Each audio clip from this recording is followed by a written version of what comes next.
until you have asked everyone you know in your 250, and frankly, all three of us here know we know a lot more than 250, and you have shared with them what you do, what you're looking for, don't come to me and tell me there's not enough business out there. Whew.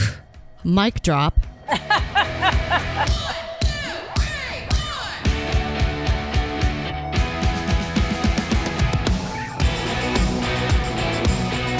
Hey, Warners, welcome to Women Your Mother Warned You About, the podcast that makes business sexy again. I'm Rachel Pitts, mom, realtor, and creator of The Closing Curve. And I'm Gina Tremarco. Sorry. I want to match your sexy. And I'm Gina Tremarco, founder and sales trainer at Pivot 10 Results and Carolina Improv.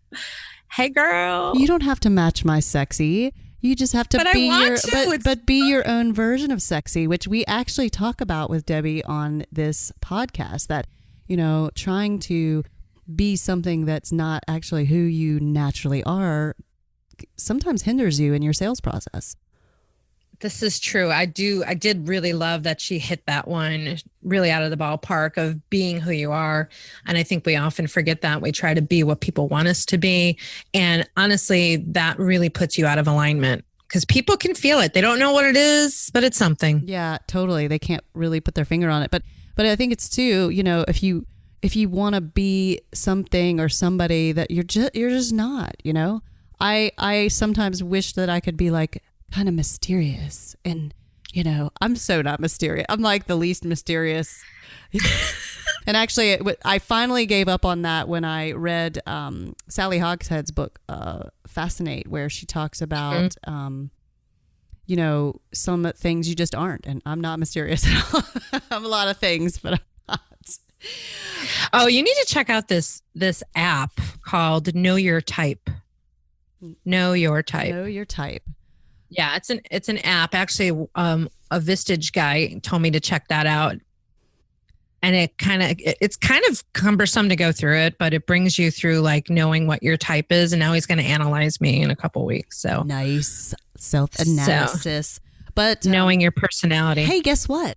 We've got a fabulous review. No way. Yes, I'm going to give a shout out to Blakely Young. Love that name, Blakely Young. Oh, I love her. Wonderful name. And she said, and I quote, "Best sales podcast. These ladies are killing it. Such a fun podcast with content that you can take out and use to go make money." And that's such a wonderful compliment, because that's exactly what we're trying to do, is give you guys stuff that is not complicated, that you can take out right away and go make sales and make money. Yeah, and give you stuff where you can just be who you are, right? Yeah, and be your best self. Be the woman that you are. I love me some Blakely. She's pretty cool. I've had several conversations with her. She's a big fan of ours, and she recently bought Spontaneous Selling 1.0. Fabulous. And where That's can you get cool. that? Good question. You can get it at spontaneousselling.com. And is there a link on womenyourmotherwarnedyouabout.com to it? Oh gosh, there's not. What the hell, girl? What? Just a side note. Go get on that shit. I'll get on that shit. I'll put that on our website as well. That's probably a good idea. Anyway, I'm excited. On this upcoming episode, we had an amazing opportunity to interview yet another amazing woman in sales. I do want to put it out there that sometimes her sound was up and down. So I want to just let the listeners know that, just in case, you know, Doug can't make magic out of it. But really great information from Debbie. And I want to make sure I get her name right.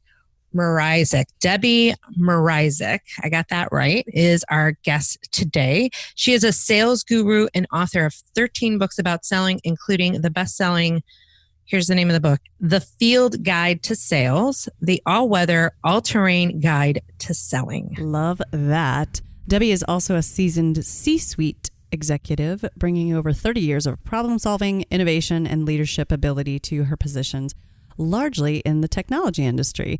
And she turned her top 1% sales career into an in-demand sales consulting company called The Sales Company, where she engages sales teams and individuals in creating predictable sales success. And doesn't the word predictable sound fabulous?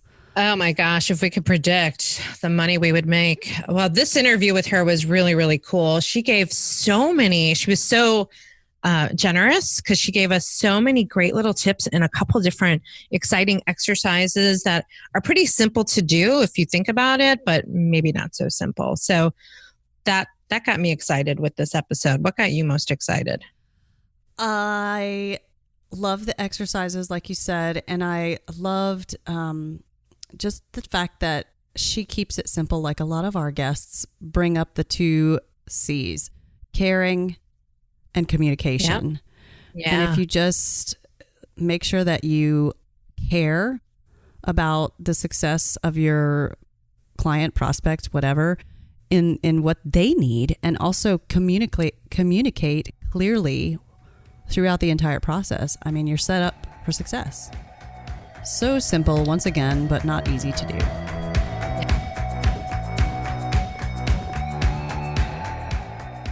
So, Debbie, you have such an amazing reputation in sales, and we want to glean as much from you as possible as a woman in business. And one thing on your website that jumped out at me was that it says, instead of teaching you how to sell, I teach you how to prepare to be there when the customer is ready to buy. So selling becomes easy, comfortable, and fun. Yes. Doesn't everybody want that, right? Definitely. So many people think when they think of the word sales, they're just like, they want to run. And the fun does not sound like a part of that for a lot of people out there. I know that.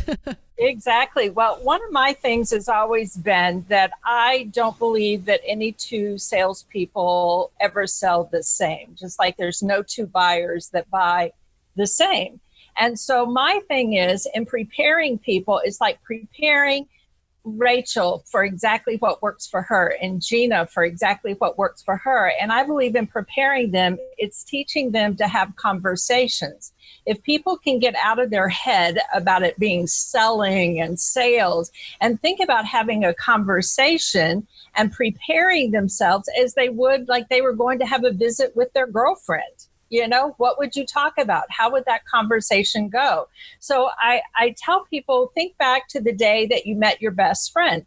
On that day, you did not know they were going to be your best friend. How did that conversation go? And it was easy. Hello, my name is, what do you do? What are you interested in? And helping them feel comfortable just in the thought of having conversation, and then preparing them for that conversation with what kind of questions should they ask? You know, so many people think sales, one time go in, get the deal. I believe in selling for the lifetime of the client. Even if the lifetime for me, I have clients that might hire me this year, but it might be 2 years before they hire me again. But I have clients that have hired me multiple times in the last 23 years that I've been consulting. That's what I want for me. That's what I want for my clients. So in preparing them to be able to get to know who they really need to be talking to, who really are their customers, to identify their prospects correctly, and then be able to talk to them in a way that is comfortable for themselves as well as the prospect, and simply keep the conversation going on forever. Love it. Pretty brilliant. And especially for anyone who's listening, who's ever felt like they needed to fit into some sort of box of how they should be selling. I run into that a lot in real estate, and I've done a lot of real estate coaching with some fantastic coaches, but they all they're like, this is the system, but it's not always the right system for each person. Absolutely. Like each person has their own style, how they communicate. And so that's pretty awesome. Rachel, one of the things I've used as a filter in my consulting business, if somebody calls me and says, we have this superstar, Mary, and we want everyone to be just like Mary, I will never take that engagement. I do not believe it's like recreating 10 soldiers. I believe everybody is an individual. So that has been a wonderful filter for me to know when not to take business, because people really do think that everybody should be like Mary. Well, if all the buyers were like Mary's buyers, then maybe they all should be like Mary, but the likelihood of that is extremely unlikely. So I think teaching people how to sell in a way that works for them is what's really powerful for them. What have you found in your trainings have been the biggest challenges to get people past that? What sounds so simple, have a conversation. I'm sure that you've run into challenges where people struggle with that. Most definitely. And so what I use the example a lot of times truly of your best friend. You know, how long have they been your best friend? Do you want them to be your best friend for a lifetime? How do you keep them as your best friend? And then think about the clients, because don't you want to have clients that you love to talk to? You know, I know a lot of times today we don't see people in person, but we talk to them. Well, don't you want this always to be an interaction that you look forward to? So in getting started, trying to get people to the mindset of looking at this potential client as someone you want to talk to all the time. So how does that conversation go for you? Some people don't require a lot of conversation. Some people, like I have a client right now that absolutely detests the, hey girl, how are you doing? Your hair looks great today. How are the kids? What are you doing for Memorial? She'd rather die than have that conversation. But what she's learned is that certain clients that she really wants to do business with have people like that in a procurement capacity, and that she can do that. So training them to see how they are, like I use an assessment tool from a company called Lumina for sales specifically to help people understand how they are, because many people have never done that. And then thinking about, okay, so here's a potential client for you. How are they? How are you going to sell to them? How do they want to be sold? Like today, I actually ask people, you know, when I begin engaging with them, do you prefer to be communicated with by phone, in person, LinkedIn, Facebook, email, text? What is it? Because everybody wants something different, but you can learn what that is, and you can learn to communicate that way. You know, if you really care about what you're doing and that particular client you think is the one you want. I think you hit it on the head when you said, if you care. Yes. There's the, what is it? The old, Alec Baldwin movie, Glengarry Glen Ross. You know, like yes. The ABCs of sales is to always be closing. What I say, whether I'm speaking to 1,000 or to 1, the real ABCs of sales is to always be caring. People don't care how much you know till they know how much you care. It is just the God's truth. And the sooner they figure that out, the better it is for them. You know, I recently did some training, and it's not sales related, but I think this is topical. I did some training with CEOs in the emotional intelligence space. And we were talking about the importance of empathy. And he said, some people just don't deserve empathy. And I was like, okay, would you like to elaborate on that? Like, was he the guy signing your check? Oh, no, thank God. What was his justification for not thinking that? Well, his thing was, some employees do stupid things over and over and over again. And so at some point, you're no longer empathetic. And I'm like, I get that. And as a leader, that's now your job to fix that. Like, you brought that person in, they're still with you. So you have to be part of that, the growth of that employee. But he was not having it. But the point is, you have to care. Yeah. I'm sorry. Go ahead, Debbie. Oh, I was just going to say, did you ask him how many stupid things he does over and over? No, but I will do that next time that happens. Sorry, Rachel. Right. No problem. But furthermore, if it's multiple employees doing, quote, stupid things over and over again, then the bigger picture is, you know, are they actually being properly trained to do what is expected? Like, that's even more further reaching. What's the system that they should be following? That maybe it's not a stupid mistake. Maybe it's just that they need to understand better, and that's where that empathy that he doesn't think is deserving comes in. Oh, hold on. I've got to get rid of Audrey. She just woke up. Oh, you don't have to get rid of Audrey. Here, Audrey, the cat's part of the show. Oh, hi, Audrey. Okay, if I just get her up here with me, she'll probably be okay. Well, hi, darling. I didn't see her in the notes. Here she is. She's super old. And if there's a video camera going, she's so shy, but if there's a camera going, she shows up. She shows crazy. Up. Well, she's really a diva in disguise then. Yeah, she is. So shifting gears, tell us about your book, The Field Guide to Sales. Start giving us some tips out of there. You bet. So, one of the things, being a one-person consulting firm, you can only be in so many places at one time. And so I had been consulting probably for about 13 years. And, people kept saying to me, you seem to be serious about this. And if you're serious about this, you need to have a book. And at that time, I was also doing more public speaking for free. Up until that point, I'd been using public speaking for marketing and doing it pro bono in my area. So I did the book, and I was very intentional with the book. Like, if you read that book, then you meet me in person, you'll know the same person who wrote that book is who you're meeting. And that was very important to me. So it's how I feel. I'm pretty straightforward about things. But the one thing that I had learned in my sales career, I dedicated that book, and the person who helped me with the editing said I had to use nice words. But the gentleman I dedicated it to was Terry Pritchett. And let me tell you, when I worked for him, I thought he was beyond a monster. And then later figured out the man was absolutely brilliant. So when I started consulting, I began using the tools that I had learned from him, that I feel like the foundation is having a sales forecast. This allows you to have a plan, for what you're doing the next 12 months, as well as looking at what you're doing every day, that a forecast is to be updated every day, not once a year when your boss asks for it.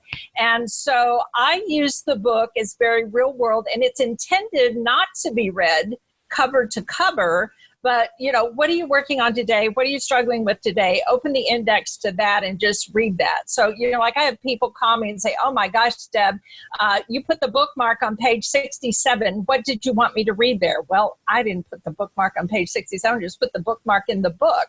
But then I have other people that call and say, oh my gosh, I did what you said on page 95 and it works. Well, I also don't know what was on page 95. I have to open the book.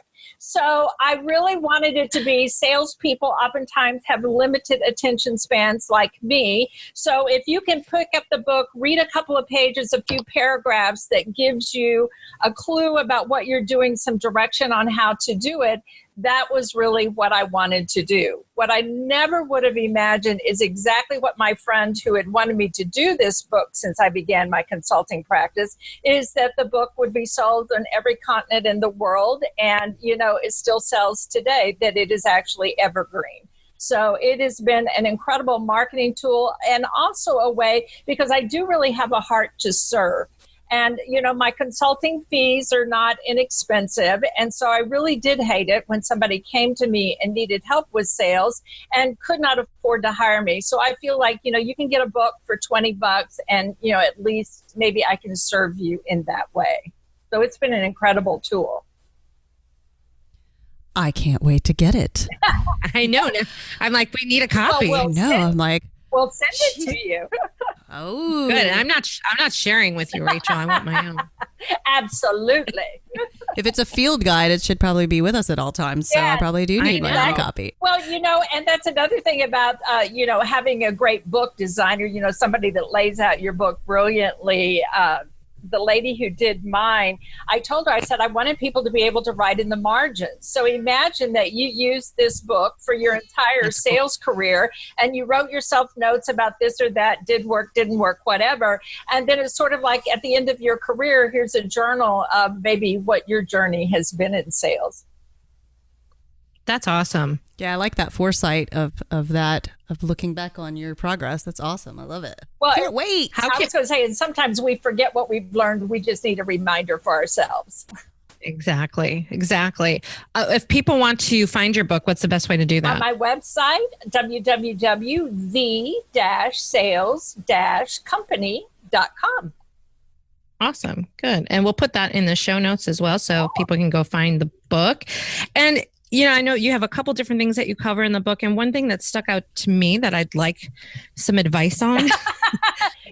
Time with Debbie. How to spend more of your time on activities that boost sales. I think this is an ongoing problem for everybody in sales, and you, in a consultant fashion, you hear that. I hear that from our clients too, that salespeople are getting too bogged down with the paperwork and the admin and not selling. So what are some of your thoughts around that? Okay, so the first thing that I have my clients do, especially if it's a corporate client, where the CEO or the VP of sales or somebody has hired me to work with you and you say, I have no time to work with you. I love meeting people where they're at. So my first exercise for them is it's called 168 hours. What are you doing with yours? And this is based off an old Deming exercise. But what you do is for 1 week, don't change a thing. And for heaven's sakes, don't do this exercise the week you're on vacation, but a regular week, and keep up with every minute of your day for 7 days. Now, a big asterisk on this is I tell people, do not share this exercise with anyone.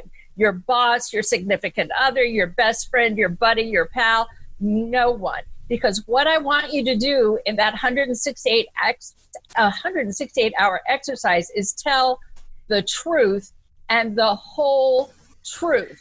So for example, and this is so critical, but I've done this for 23 years. Do you girls know what the average amount of time people spend watching TV a week? Oh, I don't know. 30. Close, 35.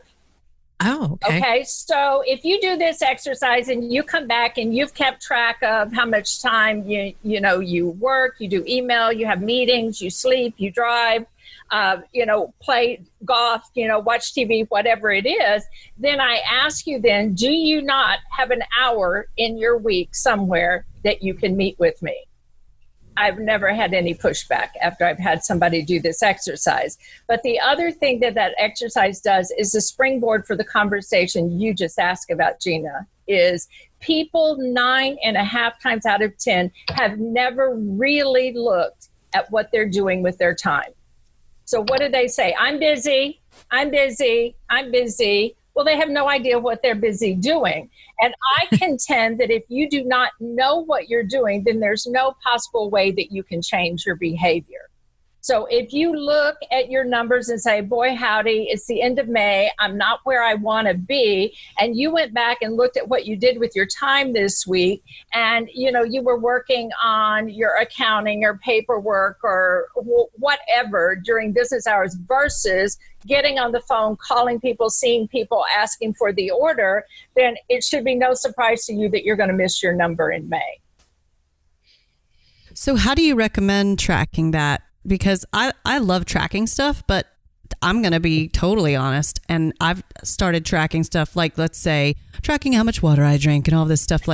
And then I fall out of the habit. So how is it, what's the most effective way to stick with it for those full 7 days? Okay. So Rachel, I come from a technology background, believe it or not, helping people build computers and things. But for this particular exercise, I recommend pencil and paper. So just having, I know. Crazy. The truth is, though, it works every time. So if you have just a piece of paper for the day, and just as you're going through your day, just jot it down. And then, when you get up in the morning, how many hours did you really sleep? Account for the times when you woke up and saw the clock at 2, at 3:30, 4:43. So you weren't really sleeping all those times. And then have another piece of paper for the next day. And then at the end of the week, what you do is you go back and you add up all the hours you slept, all the hours you spent eating, all the hours you spent exercising, watching TV, doing email, texting, those kinds of things. How many meetings, how much time did you really have? It really is pretty simple, but it is not in an app format. Gotcha. Oh, yes. It sounds like you need an app, Debbie. Well, but here's the app. So, oh man, what? Okay, well, there is an app that you can put on your computer, though. What I was getting at here is that, we get lost a lot of times in our time on our computer, but we don't know what we're doing with our computer. And so there is an app that tells you what you've done for the last 7 days with your computer, like how much time you spent in email, how much time you were on social media, that kind of thing. And hopefully before this call ends, I'll think of that app. Yeah, there's a few of them, and I can't. There's for one some reason called Life Cycle. That's an app that I have on my phone that'll tell me more like when I was sleeping, when I was driving, but it won't tell me the details of what you mentioned of like the activity on my computer. And like for me, I'm more on I do more business on my phone than on my computer. Like maybe it's both, but I do a lot of the stuff on my phone too. So well, and that point, like I have an Apple phone, an iPhone, and so it does have a thing on there that tells me, and it's appalling some days, how much time I've spent, on the phone or email or social media, whatever. Because like you, a lot of times I'm not in the office all day. I'm out, and the only thing I'm on is my phone. Right. Yeah, and it connects. That's one good thing about Apple, is it connects. Yes, I'm looking now. I think the name of this app is called RescueMe.com. Oh, that's a good name of it. I'm looking at another point that we have on this Debbie Cliff Notes over here, and it's such a great thing that I think just about everybody who's listening can relate to, because people sometimes are like, there's just no business, or there's not enough business. But it's, what in your book can tell us why there's more opportunity than you realize all around you? And can I also say, since we're coming into the summer months, can I just add, yes, that people do business all summer? Good Yes. Lord, makes me crazy. It's like I always say, well, Gina, are you off for the next 90 days? And most of the time Gina says no. Either. And so this whole fallacy that people don't buy in the summer or at Christmas makes me insane. So my deal with that is in looking at, first of all, imagine you have your forecast all done. So you have all the opportunities that you are aware of there. And so there's not enough business on your current forecast. So then I have another exercise that I call the rule of 250. And the rule of 250, I believe, is the one where every single human knows at least 250 people. And if you're a math genius and you do 250 times 250, that's probably more clients than you're ever going to want in your lifetime. And so then I break that exercise down and say, okay, who are the colleagues you work with? Who you worked with before? Are you in a professional association? All the professional associations that I am in have directories and tell me everybody in the association. And so you can reach out to them. If they're not in your area, ask them who they know in your area, because all of us know people all over the world now, just not in our state. And so then do that. I even go through my very favorite story, and I've told it for years, and I tell it here to make the point again, is where people in this rule of 250, of course, some of the people are your family. Your family. And when was the last time you asked your family for help and told them what you were looking for? Never. So I had a client who had been my client for 4 years, and ladies, let me assure you, if you met this gentleman, you would love him. He was great. He was professional, personable, looked great, was wonderful in public, great manners, great etiquette, everything about, brilliant at his business, everything about him, just prime, first class. But like a lot of people from Texas, he was not from here. So every year for the holidays, he went home, and the gathering place for his family was a grandmother's home. So it was Thanksgiving. It was the couple of days before Thanksgiving. He was getting ready to go. And again, 4 years, he was complaining about going there. I mean, like, really, this gentleman is wonderful, but you would think his family were monsters. So just aggravated with him, because my grandmothers were gone at this point, and I would have given anything to go to their house for Thanksgiving. But I said to him, you know what? So why the hell don't you go to grandma's for Thanksgiving and act like you don't know those people? Act like you're going into a chamber luncheon where you don't know them. what do you do? I said, I've watched you. I know what you do. You go in, you extend your hand. Hello, what's your name? What do you do? Here's me. Blah, blah, blah, blah. He's like, Mrazek, you make me nuts. I said, well, listen, you make me nuts and grandma's not going to live forever. So happy Thanksgiving. Bye. Okay, girls, you cannot make this shit up. So Monday morning, first thing, I have a voicemail. And the voicemail, I'm not exaggerating when I tell you that it was screaming to the point at first I couldn't understand. And then it was like, Mrazek, I hate your guts. Call me. Well, okay, ladies, you and I both know I have just lost a divine client of 4 years, but you don't know that I am ornery enough to call him and figure out what happened, you know? So I call him. He doesn't say hello or anything. He does this. He goes, Mrazek, what is the number one company I have been trying to get into for the last 4 years? I said, General Electric. So what? He said, well, guess who my uncle is? I said, I haven't a clue. My uncle is the president of a division of General Electric, which I then could not help myself but ask, and how long has he been your uncle? 45 years. So he'd seen this uncle every year for the last 4 years for Thanksgiving, Christmas, you know, whatever holiday, and never had shared what he did, what he was looking for, anything. So Rachel, to your point, the rule of 250 is until you have asked everyone you know in your 250, and frankly, all three of us here know we know a lot more than 250, and you have shared with them what you do, what you're looking for, don't come to me and tell me there's not enough business out there. Whew. Mic drop.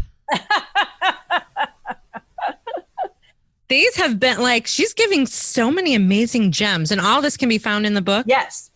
The rule of 250 is on, I think, page 84. And you make a really great point, because I'm pretty sure everybody can relate to that feeling around Thanksgiving of being like, oh God, this is going to be such a pain in the ass. Yeah. But it's true that when we want to get business, we'll show up in the room and we will have our brightest, fanciest lipstick on, and we will be schmoozing the hell out of people. And you just never know. And that's a great way to approach the let's face it, the sometimes horror of like being in the house with your family all day long, is just to approach it like you would a stranger who you're hoping to get business from. It's just, that's plain genius. And, you know, for many of us, and I'm teasing about people in Texas, but many places today, people don't live where they were raised close to their family. So the truth is they don't really know their family members much more than they do know somebody at a chamber meeting.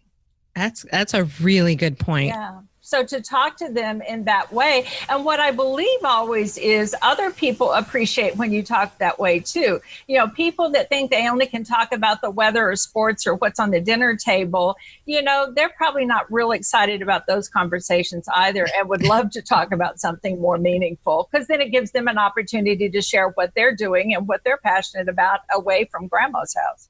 Yeah, somewhere, and I don't even know where I came up with this, but my question to people when I connect with them on LinkedIn now is, this is good. What are you working on right now that you are super excited about? And it's a really open-ended question, because it could be your garden, or it could be a new project that you're working on. But it's a way, instead of being like, tell me about your business, it's like, what is that thing? Because then you get in that, well, I'm a blah, blah, blah, instead of saying, what are you super excited about that you're working on right now? And it opens up some interesting doors. Rachel, I love you. I love you. See, that is me. You know, I walk up, my question usually is, so what's exciting in your industry that we don't know about? Ooh, that's a good one. That's a good one. You know, because first of all, then it tells me, do they really know their industry? Ooh. You know, and so what's going on, and depending on what the industry is, I may be doing other things in that industry, like if it's in the tech world, you know, kind of thing, that maybe I know something, and we can have a whole different conversation getting to know each other versus, hey, do you want to buy something?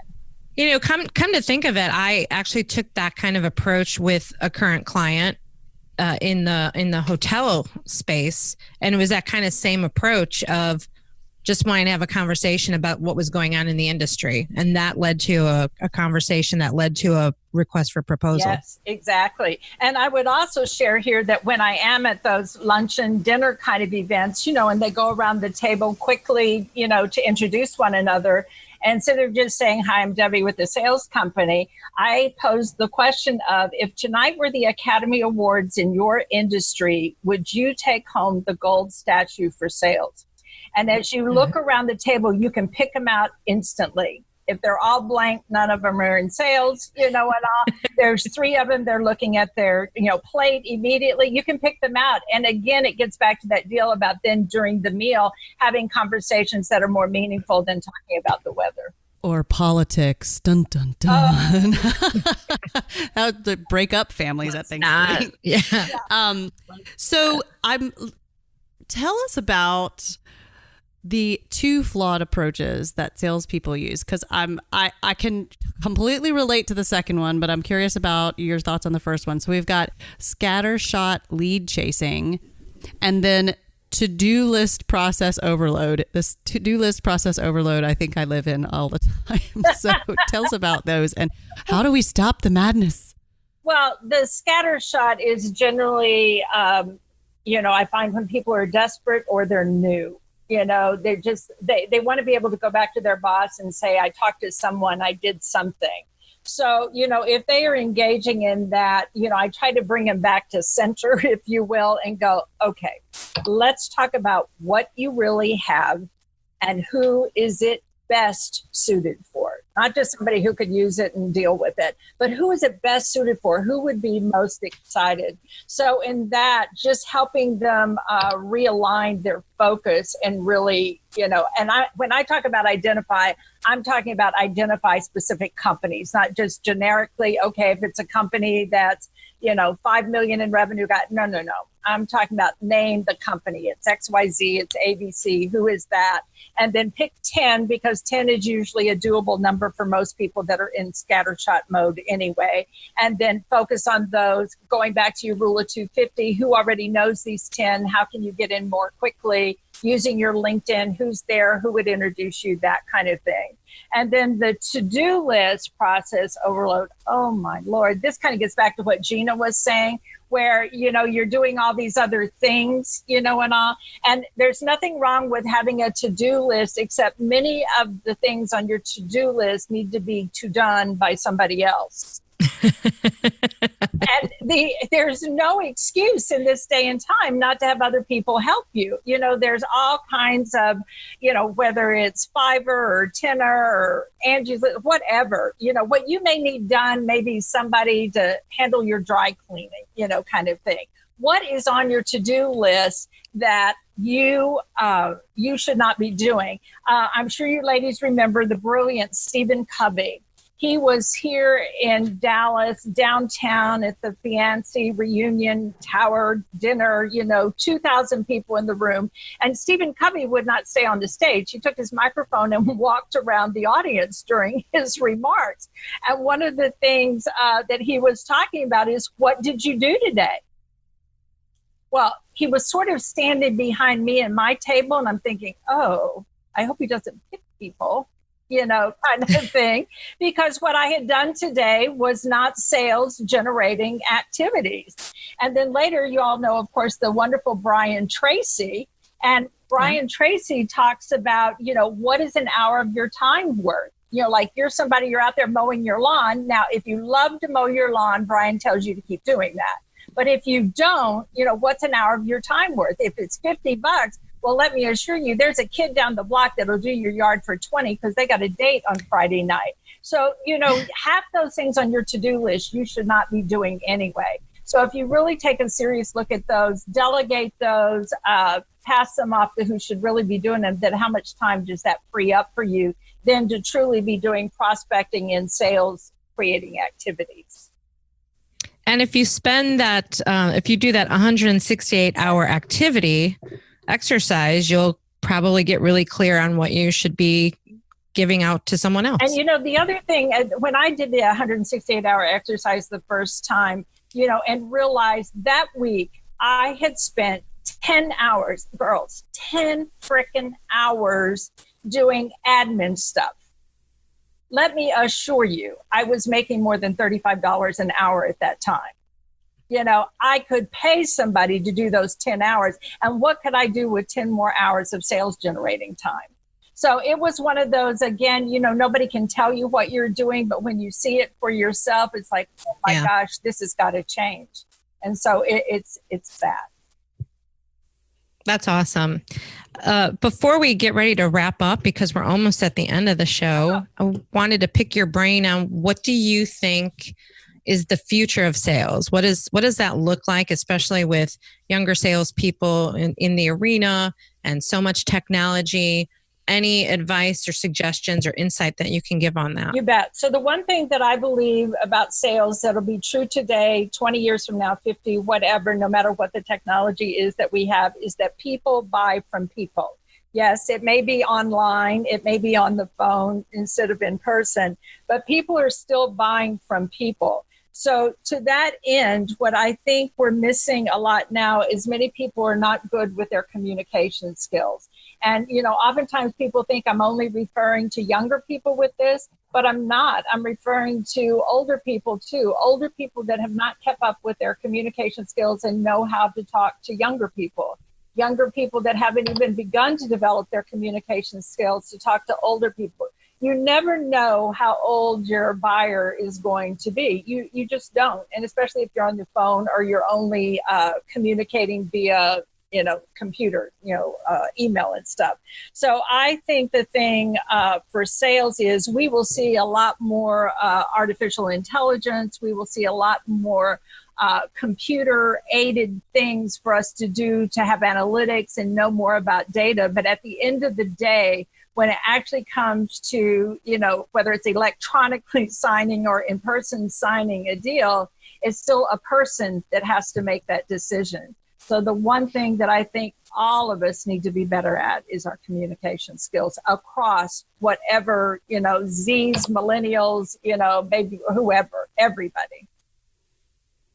Really good point from a generational standpoint, because it goes back to that CEO who said he didn't think everybody deserved empathy. And that's a communication issue right there. Absolutely. And the whole deal that many people, you know, stereotype, you know, well, he's older, he does this. No. You know, if you've got the right customer and you've got the right product, you know, they want you. They don't care how old you are. Yeah. Rachel, do you have any more questions for Debbie? I mean, I could ask questions for hours. I was just processing how great that comment is about communication of just in every industry, everybody wants to be communicated to frequently and clearly and in the way that they want to go back to Debbie's point in the beginning of, you know, some people like to communicate via Facebook Messenger. It's not the way that I like it because I lose stuff, like it goes away. You know, some people are offended if you don't call them on the phone. And it just, you know, to reiterate, it's so simple to just ask them, what's your best way to communicate? Like, what do you prefer? Like, and then you can make them happy instantly. Debbie, what do you think is the greatest lesson, the greatest single lesson that you have learned in all of your business ventures? Like, what would you love to have told your younger self? The number one thing is always, I wish I had been me from the beginning. I started my career in sales and inside and outside sales in the seismic industry in Houston, Texas. You know, very good old boy. There had never been women, you know, and everything. So I showed up every day, you know, like in a navy suit, a white shirt, you know, closed-toed heels, dark stockings, and a briefcase. And, you know, which, you know, at that time, of course, we all did kind of have that uniform, but I wasn't myself in being myself. You know, like I was so focused on the business, you know, I wasn't very good at eye contact or, you know, thinking I could talk about anything outside of just the absolute semiconductor that I was there to sell that day. And I had some extraordinary success young. And it was probably, I don't even know now, 2 or 3 years in it. And I had a woman that said, Debbie, you know, the sooner you start being you instead of who you think you should be, the even more incredibly successful you're going to be. Well, the real me is to talk to people, to engage with people, to build relationships, to know them, as well as wanting to offer them the best products, for whatever they were designing or developing. And when I began to open up and do that, within 2 years, I was like 27 years old doing millions of dollars a year. And to this day, if there is anything, especially when I speak to younger, audiences, like I mentor some younger people like in college and stuff, is that, excuse me, no matter who you are, be that person. Don't try to be something else. It isn't that the something else you're trying to be is bad, but it's like people know they may not be able to articulate it or speak it, but, there's just something about her, just not quite there. But when you start being yourself and people get that, whether you're very introverted and serious, they can get that and love that about you, or you're very gregarious and extroverted, they can get that about you. And introverts like extroverts, extroverts like introverts, but it's being who you are so people know the real you. It's like being a woman your mother warned you about. Absolutely. Boy, howdy, if my mother had ever given the world advance notice.